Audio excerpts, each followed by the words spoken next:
Hello, YouTube.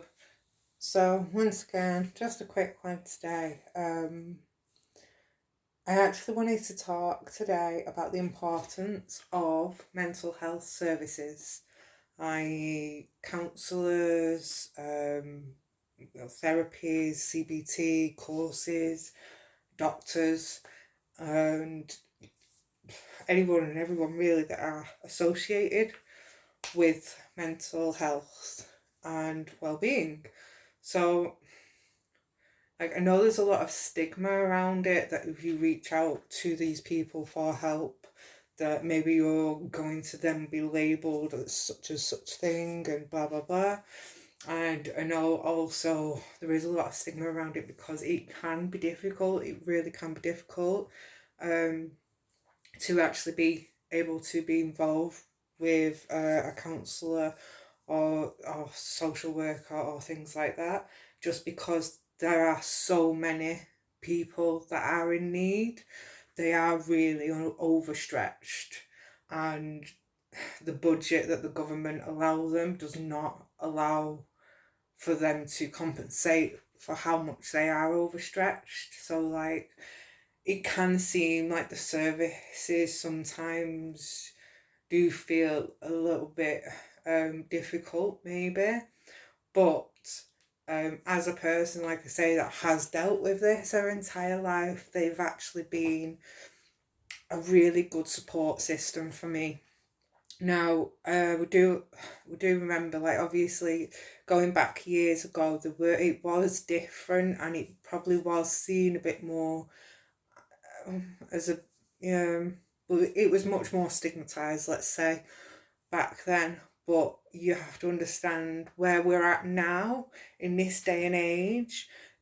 Like, we are learning new things every day. They are learning new things every day. Counselors, support officers, social workers, early start teams, and they are becoming more aware of what is needed and more understanding of our mental health and well-being.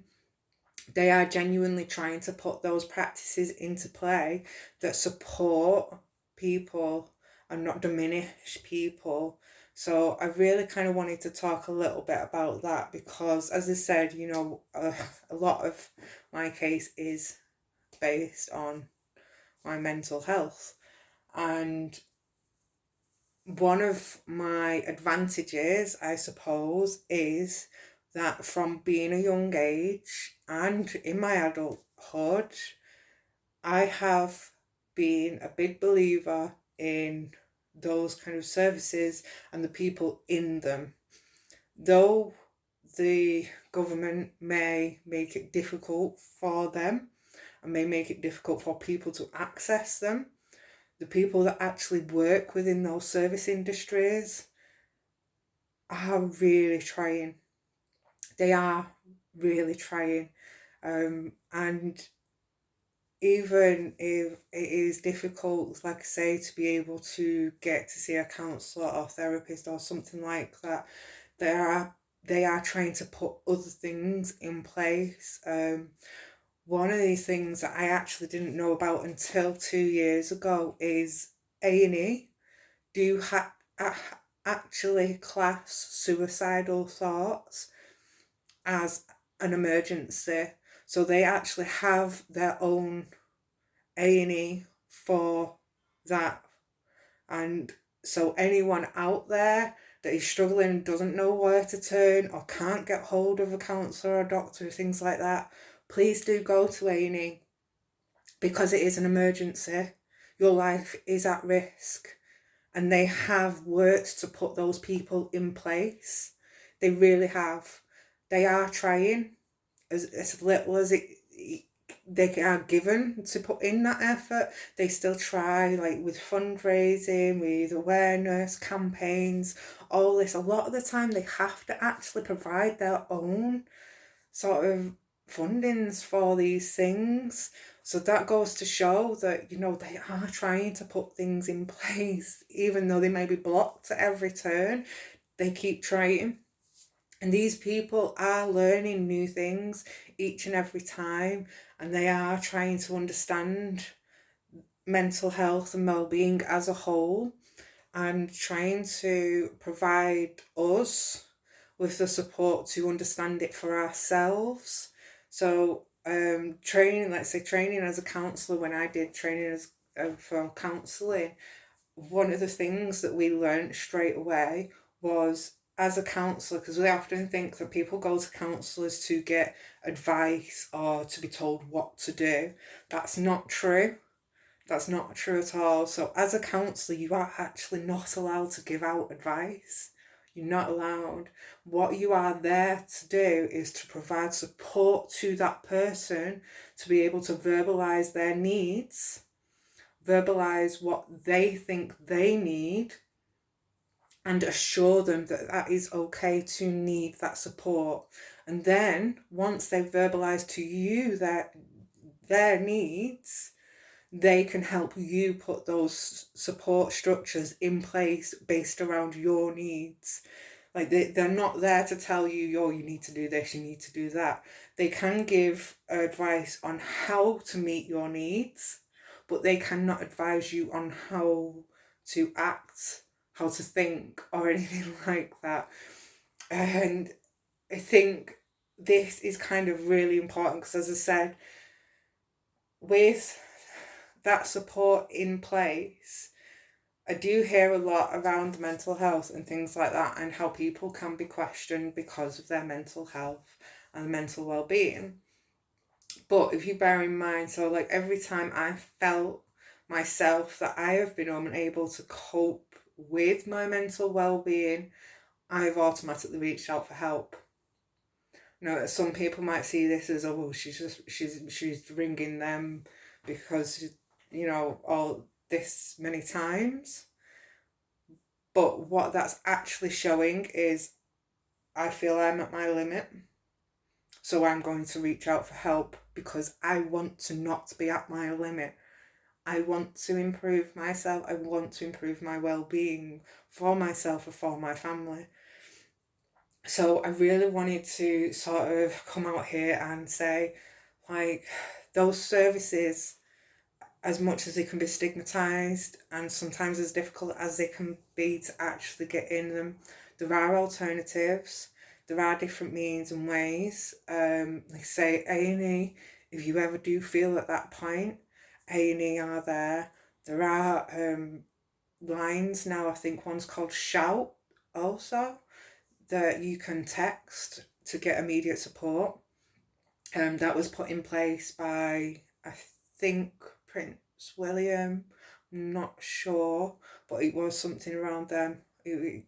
One of them anyway. That they put into place as a national trust for mental health. There are other lines like Healthy Minds, things like that. But also doctors are also trying to be a part of that.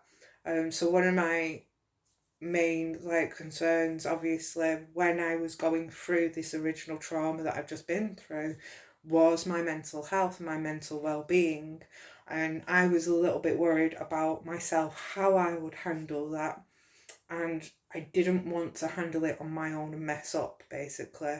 So I actually had contact with my health visitor, which was, she was there because, you know, the baby had just been born, and you get health visitor for like a year. So even health visitor, if you've had children, you may be like postnatal or something like that, your health visitor will help. I had help from the A&E team, the support team. I also had help from my doctor, my regular GP, and she would ring me once a week, make sure I felt stable, make sure I felt that I was okay to cope that week, and if I felt I wasn't okay to cope that week, we would put other measures in place. I did try reaching out to Healthy Minds a few times. Again, I think with just there's so much pressure on them right now and so little funding that it is sometimes difficult to get hold of. But again, when they have when they have been accessible, I have taken full advantage of that. And I would really recommend anyone out there to do the same, because it is needed. You do need support with your mental well-being, of course. And although we may have people around us that are providing us with that support also, it is sort of difficult when those people are going through their own maybe trauma, or they don't quite understand your trauma and things like that. It is difficult. So like, it is good to be able to reach out to those people that are professionally put in place to allow you to keep that support system and maintain your balance. And this is something I have always stuck by myself, something also that I wanted to do as a job and went into doing as a job, mentoring and things like this. And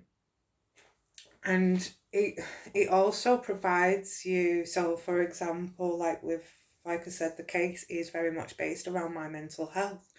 So when I go to provide my evidence at this case, I can literally show my entire history of my mental well-being, of the times that I've reached out for help if I have needed it, which shows that I am not here ignoring it, and I'm not here taking it out on people. What I am doing is, if I feel that I'm at that point, I'm begging for help, I'm reaching out for help, or I'm asking for help, which is a good sign.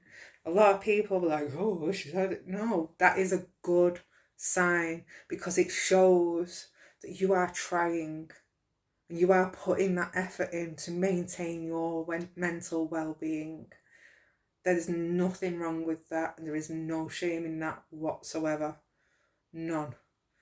As I said, I was very lucky. My GP, she would ring me once a week, and then eventually when I started feeling more comfortable, it went down to once a fortnight. And then when I felt really more at ease and I was starting to get back on my feet again, it'd go to once a month. And then when I was ready to leave, I left, but I always had her number there in case I felt like I relapsed. And then after that, I went to services called Bridges. So anyone, again, that's been in an abusive relationship, there is support in place for that specific need. So Bridges would again reach out to ensure that I was secure in my well-being. If I was struggling, say like I was struggling with solicitors, they again put that support in place to take a little bit of that strain off me, to give me that breather, and to, give the solicitor a more official means of lines. Maybe, can we help this woman?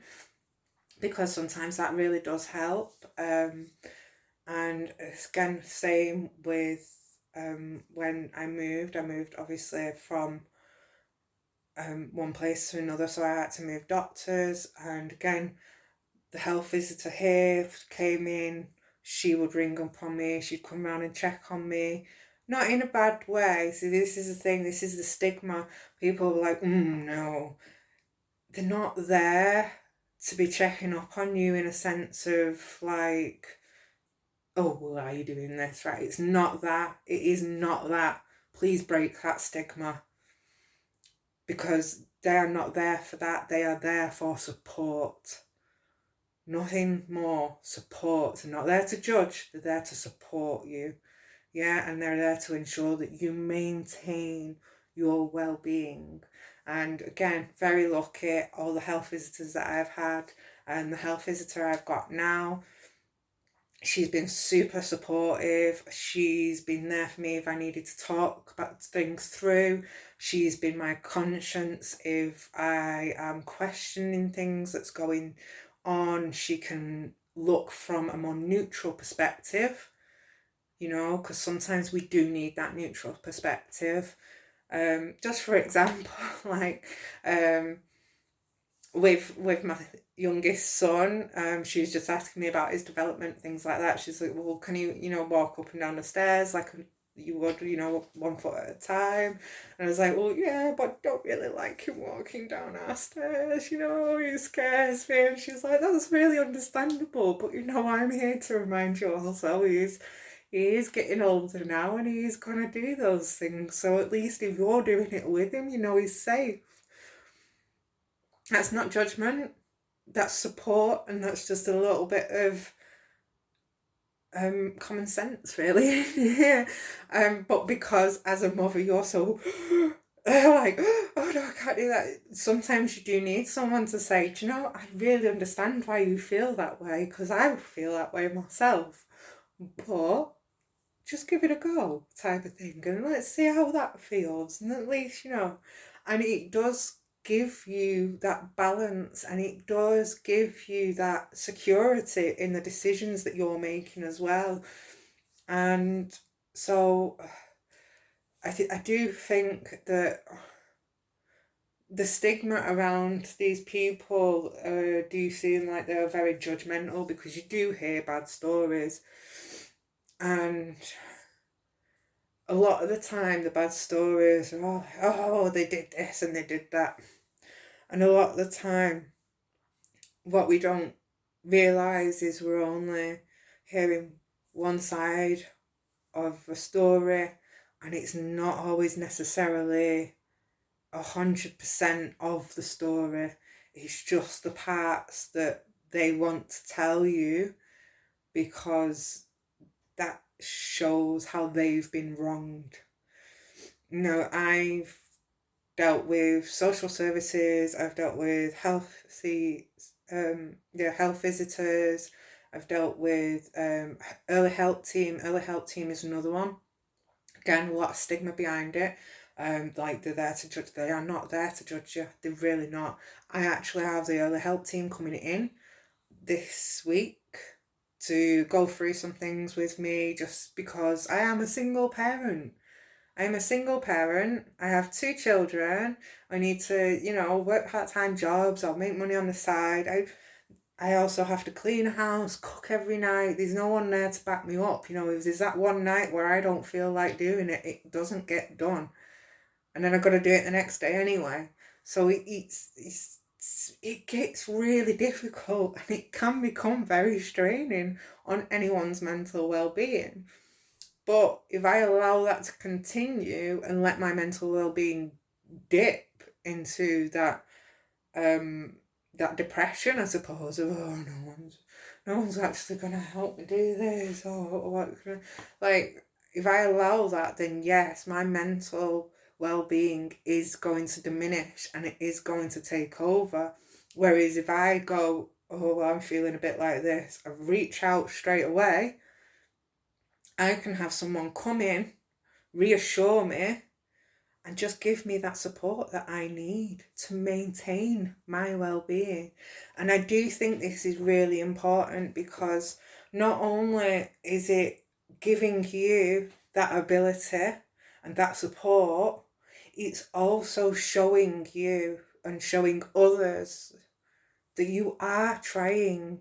So if someone is questioning your ability, like mine's being put into question, I can literally walk up there with all my notes from doctors, from the services, from Healthy Start teams, from early help teams, and from all of it really, and say, look, yes, I may have had a bit of a, wobbly relationship now and then with my brain, but as soon as that relationship gets wobbly, I reach out and I get support, so that my brain doesn't stay wobbly, so I can just get my brain back in order, because sometimes we need to. So I really, really, really just want to kind of take away that stigma of these services are there to judge. They are not there to judge, especially social services. The thing with social services is they are not there for you. They are there for the children and the children alone.